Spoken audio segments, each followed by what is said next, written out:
Bonjour à toutes et à tous. Comme vous le savez, les collectivités territoriales portent un très grand nombre de services publics. Certains résultent de compétences obligatoires définies par la loi, d'autres sont le fruit d'un besoin local spécifique auquel les collectivités ont cherché à répondre. En fait, c'est une situation assez française de vouloir créer des services publics à chaque fois qu'il faut répondre aux besoins grandissants des concitoyens. Tout le paradoxe est que d'un côté, on aime bien dire à quel point nos services publics seraient mal gérés, inefficaces, inefficients ou trop coûteux, mais de l'autre, à chaque problème, on a tout de suite un réflexe service public. Sans rentrer dans le débat, ce questionnement sur les services publics induit une autre problématique. Dans la mesure où ces services ne font pas partie du package initial des services publics développés par l'État ou les collectivités territoriales, à chaque fois qu'on veut en développer de nouveaux, on bouscule en réalité tout un écosystème économique. Comment une commune peut-elle salarier un médecin plutôt qu'un autre? Comment justifier qu'une intercommunalité utilise l'argent public pour déployer des bornes de recharge à des prix très bas en risquant de mettre à mal un certain nombre d'opérateurs économiques qui sont obligés d'avoir des prix à minima à l'équilibre pour survivre? Est-il réellement possible de subventionner le TGV alors même qu'il devrait s'inscrire dans un cadre européen d'ouverture à la concurrence? Si vous voulez comprendre jusqu'où les collectivités peuvent déployer des services publics sans déstabiliser tout un pan de l'économie,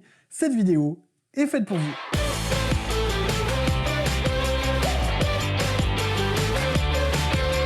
Bienvenue sur La Territo, la chaîne qui vient vous faire prendre de la hauteur sur la vie des collectivités territoriales. Si vous avez déjà vu ma première vidéo sur le sujet du service public, vous aurez compris que si, au départ, les services publics se limitent à de l'action publique assez classique, qui relève plutôt des prérogatives de puissance publique, on a commencé à voir qu'aujourd'hui, la réalité des collectivités est un peu plus nuancée. Et on considère désormais qu'un service public, toute activité d'intérêt général relevant d'une personne publique, directement ou plus indirectement, à condition qu'il existe un contrôle important, et se rattachant à un droit exorbitant de droit commun. Ce dernier critère étant, je le rappelle, évalué avec une certaine souplesse. Mais si on a déjà cassé ce mythe selon lequel le service public est forcément l'apanage des personnes publiques, on va faire aujourd'hui l'exercice extrêmement périlleux de montrer à quel point la distinction classique entre personnes publiques et acteurs publics relève en réalité plus de la passoire que du mur hermétique. Une passoire qui reste bien structurée et encadrée certes, mais une passoire quand même. Et on va commencer par discuter ce qu'on appelle l'intervention économique des collectivités territoriales, c'est-à-dire qu'on va chercher à comprendre comment la sphère publique s'est progressivement insérée dans la sphère économique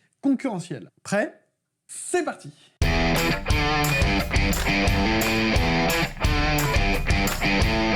Si on veut prendre un peu de recul sur l'intervention économique des collectivités territoriales et des personnes publiques en général, il faut savoir qu'au départ, ça ne va pas de soi du tout. Ah non! La reconnaissance du principe de liberté du commerce et de l'industrie à la Révolution française a conduit à la suppression des corporations et une double interdiction pour la personne publique. De ne pas entraver les initiatives privées par leur prescription et de ne pas les concurrencer par leur propre production et prestations. L'idée était de libérer l'économie, comme on dirait aujourd'hui, en se libérant en particulier du joug de l'État et des corps intermédiaires qui faisaient la pluie et le beau temps. La volonté libérale a alors été de resserrer l'État autour des services publics dits régaliens, c'est-à-dire, grosso modo, la sécurité intérieure, l'armée, la battue, la monnaie ou encore la justice. Alors bon, en ce qui concerne cette double interdiction, ça fait bien longtemps qu'ils ne sont plus absolus. Mais il faut savoir qu'encore aujourd'hui, ces principes structurent et encadrent l'intervention des collectivités et l'État dans le monde économique. Pour le faire rapidement, très rapidement, la révolution industrielle à la fin du XVIIIe siècle et au XIXe siècle en France a permis l'avènement des procédés industriels, la mécanisation des procédés agricoles, le développement des usines ou encore les chemins de fer. De plus en plus d'habitants déménagent de la campagne vers la ville pour y trouver du travail en usine, ce qui participe à la création de ce qu'on a pu appeler une classe laborieuse plus dépendante. Vous allez me dire, mais alors quel rapport avec les services publics? Mais oui, quel rapport avec les services publics? Eh bien la différence est majeure. Autant une population rurale peut s'organiser pour atteindre un certain niveau d'autonomie, alimentaire notamment, autant les ouvriers précaires en ville ont certes un salaire, mais sont dans une situation de dépendance et de précarité. Des petits salaires ne peuvent pas grand-chose face à un manque d'approvisionnement en denrées alimentaires, aux problèmes d'hygiène ou d'insalubrité urbaine, et encore faut-il qu'il y ait du travail, qu'il y ait du salaire. C'est précisément dans ce contexte que la puissance publique va progressivement chercher à apporter des solutions,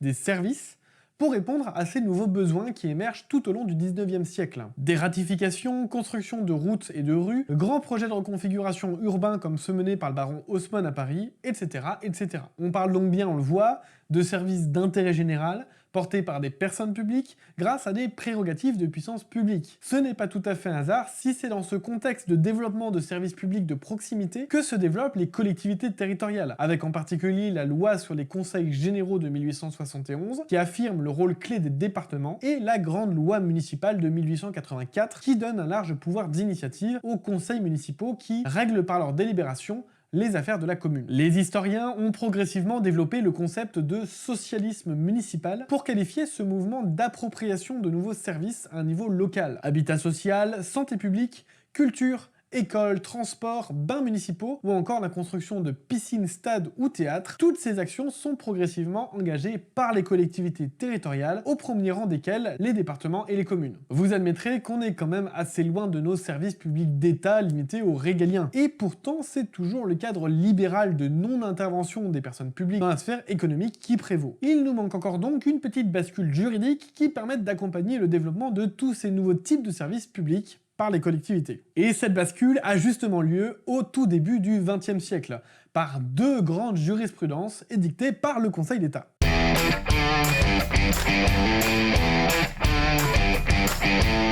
Ce qu'il faut avoir en tête, c'est que du point de vue du droit, tant que l'action de la puissance publique reste sociale, qu'elle constitue une forme d'aide aux plus pauvres, ce n'est pas vraiment un problème. Là où ça commence à piquer un peu, c'est quand ces nouveaux services entrent directement en concurrence avec des services portés par des acteurs privés. Dans un premier cas, un certain monsieur Casanova, contribuable de la petite commune d'Olmeto en Corse, attaque sa commune qui avait délibéré pour prendre à sa charge le salaire d'un médecin pour qu'il puisse soigner tous les habitants de la commune. Par son arrêt de 1901, le Conseil d'État va d'abord considérer qu'il ne s'agit pas ici d'une aide aux indigents privés de soins, puisque ce médecin intervient pour l'ensemble de la population. De plus, il reconnaît que dans des circonstances exceptionnelles, le conseil municipal peut procurer des soins médicaux aux personnes qui en sont dépourvues. Ce n'est pas le cas ici, puisqu'il y a deux autres médecins sur la commune. Vous allez me dire, bah rien de neuf sous le soleil, puisque la commune a vu sa délibération annulée par le Conseil d'État. Sauf que si vous regardez d'un peu plus près, on en déduit à l'inverse que s'il existe des circonstances exceptionnelles, et l'expression est importante, qui consisteraient par exemple en l'absence de médecins sur la commune, à fournir certains soins jugés d'intérêt général, la collectivité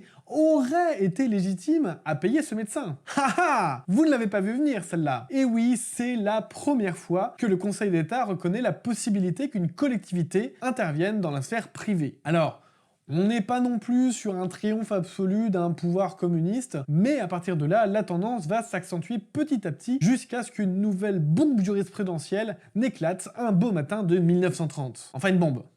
Disons que c'est devenu la jurisprudence importante sur le sujet pour l'ensemble des jugements à venir et par voie de conséquence pour l'ensemble des étudiants qui ont eu un jour à plancher sur le sujet. Cette fois-ci, on est dans un contexte d'entre-deux-guerres et d'augmentation du coût de la vie. Pour enrayer cette augmentation du coût de la vie et parce que deux décrets de loi de 1926 semblaient aller dans ce sens, la commune de Nevers décide de mettre en place un service public de ravitaillement en denrées qui va notamment avoir pour mission de vendre directement des denrées à la population. Dans ces cas-là, vous avez deux types de mécontents. Le plus évident, c'est la chambre syndicale du commerce de détail de Nevers, qui représente les commerçants de la ville qui sont pas contents.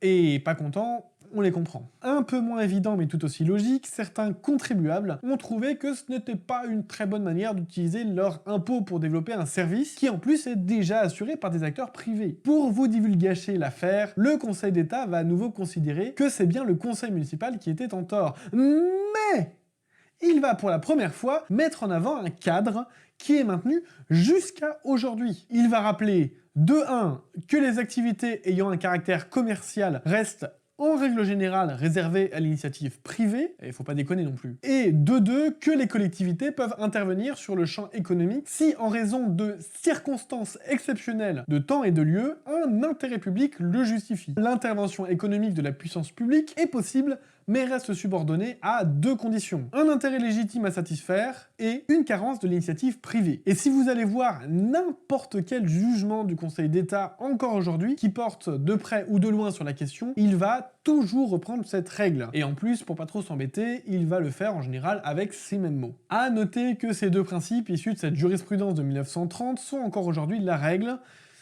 même s'ils ont largement évolué. Si je prends la notion d'intérêt légitime, Le juge a par exemple considéré que l'implantation d'une station-service, oui, d'une station-service sur un parking municipal permettait d'inciter les automobilistes à se stationner sur ce parking et non sur les voies publiques urbaines, où elles gênaient la circulation. C'est une appréhension assez large, vous me l'admettrez. Mais la notion la plus importante est celle de carence de l'initiative privée, qui s'est étendue de manière quantitative et qualitative. En prenant par exemple en considération que l'absence d'hôpitaux à proximité de Nanterre et les tarifs élevés des pratiques par les dentistes de la ville justifiaient bien l'ouverture d'un cabinet dentaire municipal. C'est également l'insuffisance et non la carence de l'initiative privée qui a également permis l'État d'impulser la création d'offices HLM à partir des années 50. Mais c'est l'Union européenne qui a donné le coup final à l'intervention économique de la puissance publique.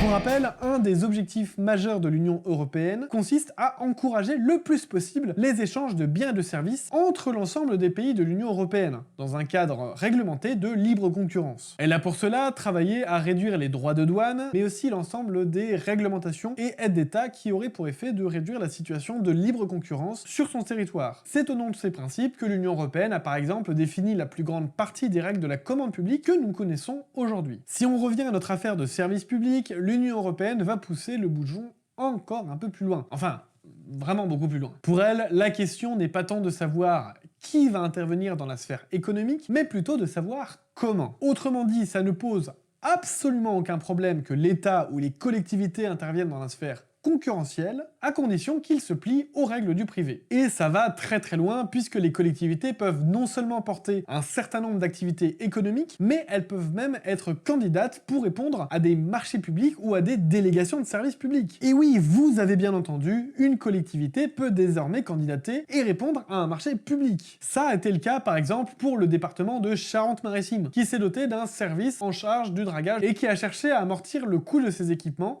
et améliorer son équilibre financier en répondant et en obtenant le marché public du département de Vendée, qui a également besoin de mener des opérations similaires le long de ses côtes. Dans ce cas particulier, le juge a donné raison au département de Vendée et non à la société Armor SNC, candidat malheureux qui n'a finalement pas été retenu. Le Conseil d'État a alors confirmé qu'il y avait bien un intérêt public qui justifiait la candidature du département de Charente-Maritime et que la candidature de ce département ne venait pas fausser les règles de concurrence. En particulier, le juge a dû vérifier que les coûts proposés par le département de Charente-Maritime ne prennent pas en compte que les coûts directs ou indirects liés à l'activité elle-même sans bénéficier d'aucun avantage découlant des ressources ou des moyens qui lui sont attribués au service de ses missions de service public. Autrement dit, la collectivité qui postule au marché public doit pouvoir démontrer, document comptable en main, qu'elle intervient comme interviendrait n'importe quelle entreprise, sans aucun avantage particulier qui résulterait de sa position particulière de personne publique. On voit bien que dans ce cas précis, et plus globalement dans la jurisprudence européenne et du Conseil d'État, la notion de carence de l'initiative privée n'est plus vraiment une règle en soi. C'est d'ailleurs ce qu'a pu confirmer de manière beaucoup plus explicite le Conseil d'État à l'occasion d'un grand arrêt de 2006 qui indique que pour intervenir sur la sphère concurrentielle, les personnes publiques doivent justifier d'un intérêt légitime qui peut résulter notamment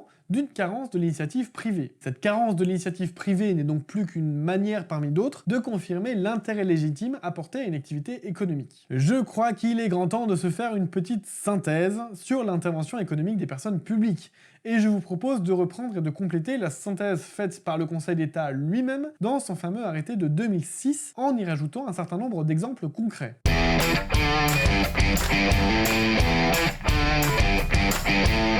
La question que l'on se pose, c'est quand et sous quelles conditions une collectivité territoriale ou une personne publique en général peut-elle porter des activités économiques. Premier cas de figure, c'est peut-être évident, mais les collectivités se voient confier un certain nombre de services publics qui nécessitent de mettre en place un certain nombre d'activités qui peuvent être des activités qui existent également dans le privé. On est dans le cadre très classique des services publics pour lesquels les collectivités territoriales ont parfaitement le droit de se prévaloir de prérogatives de puissance publique. L'idée ici, c'est qu'on n'est pas vraiment dans le champ concurrentiel, même si certaines de ces activités peuvent aussi être portées par des professionnels privés. Prenons quelques exemples. C'est notamment le cas pour l'ensemble des activités portées par les collectivités territoriales pour répondre à leurs besoins propres. Un certain nombre de collectivités territoriales ont par exemple leur propre service de reprographie. Ce sont des services qui existent dans le privé, mais qui sont ici internalisés. Pour citer un autre exemple au niveau de l'État, le juge a confirmé qu'il était tout à fait possible de créer des boulangeries en charge d'alimenter les prisons et les maisons d'arrêt, dès lors que c'est un service internalisé par l'État, pour répondre à ses propres besoins. Finalement, chacun s'organise pour que le service tourne au mieux et ça ne pose de problème à personne. C'est toujours le cas, même si c'est un peu plus tendu, lorsqu'une personne publique porte une activité pour le compte d'une autre personne, mais dans le cadre strict de ses services publics. On a par exemple considéré que les communes avaient tout à fait la possibilité de prendre eux-mêmes la photo utilisée pour la construction d'un passeport, même si ça a pour effet de priver les photographes d'une partie de leur activité. De même, l'État a tout à fait le droit de créer une cellule de conseil juridique à destination des collectivités territoriales pour les aider dans la construction de partenariats publics-privés, même si cela retire du travail à un certain nombre d'avocats. Ce qui a au passage donné lieu à une fameuse jurisprudence du Conseil d'État qui n'a pas dû être simple étant donné que c'était l'ordre des avocats lui-même qui a porté l'affaire. On comprend bien ici qu'il y a pu avoir des tensions, mais une fois de plus, on considère que les collectivités peuvent s'organiser comme elles l'entendent pour mener leur service public. Deuxième cas de figure qui rentre cette fois-ci vraiment au cœur du sujet, les personnes publiques peuvent prendre en charge une activité économique indépendamment de leur mission de service public, à condition de respecter la liberté du commerce et de l'industrie, et le droit de la concurrence. Alors, la liberté du commerce et de l'industrie, c'est tout ce qu'on a vu jusqu'à présent. C'est-à-dire qu'il faut que les collectivités aient une compétence en la matière et qu'elles aient un intérêt légitime à agir qui peut résulter notamment d'une carence ou d'une insuffisance de l'initiative privée. On peut reprendre un certain nombre d'exemples déjà vus, comme la station essence sur un parking ou un cabinet dentiste. On peut aussi citer l'exemple d'un service de téléassistance développé par le département de Corrèze afin d'accompagner les personnes âgées et en situation de handicap, alors même que des boîtes privées démarchaient déjà une partie de sa population sur le sujet. Ou encore, le cas de la commune de Voiron, dans l'Isère, qui s'est vu confier la reprise d'un service de vente de fournitures funéraires en justifiant d'un intérêt légitime qui répond aux besoins de la population et qui permet d'équilibrer la régie municipale. Du côté du droit de la concurrence, principalement édicté au niveau européen, comme on l'a déjà vu, on se moque pas mal de savoir qui intervient dans des champs concurrentiels. Les collectivités et toutes les autres personnes publiques peuvent donc agir à condition de se plier aux règles d'une concurrence non faussée. Entendez par là qu'ils ne doivent pas pouvoir profiter de leur situation particulière pour proposer des prix ou des tarifs qu'aucun acteur privé ne saurait proposer. Et oui, imaginez un peu que du fait de leur situation particulière, les collectivités utilisent l'argent public, qui provient de vos impôts, je le rappelle, et une situation juridique particulièrement stable, on ne peut pas liquider une collectivité territoriale contrairement à une entreprise, pour monter un service de coiffure presque gratuit. Alors tout d'abord, il faudrait justifier qu'il y a un intérêt légitime à le faire, ce qui semble assez peu probable. Mais en plus, si vous faites ça, vous allez fermer tous les coiffeurs de votre ville. Par ailleurs, on va commencer à se heurter à une grosse difficulté juridique. Comment on fait concrètement pour qu'une collectivité territoriale, qui est une personne publique disposant de pouvoirs exceptionnels encadrés par un droit exceptionnel qu'on appelle le droit public, se comporte plutôt comme une entreprise privée sur un champ concurrentiel? Peut-on vraiment concilier la notion de service public qui relève d'un certain nombre de contraintes particulières qu'on a pu détailler dans une autre vidéo, avec l'intervention sur le champ économique? Eh bien, comme vous pouvez l'imaginer, nous ne sommes pas les premiers à nous poser la question, et c'est ce que nous allons voir dans une nouvelle partie, avec ce qu'on appelle les services publics à caractère administratif et les services publics industriels et commerciaux. En attendant, je vous dis à bientôt pour de nouvelles aventures. Rideau.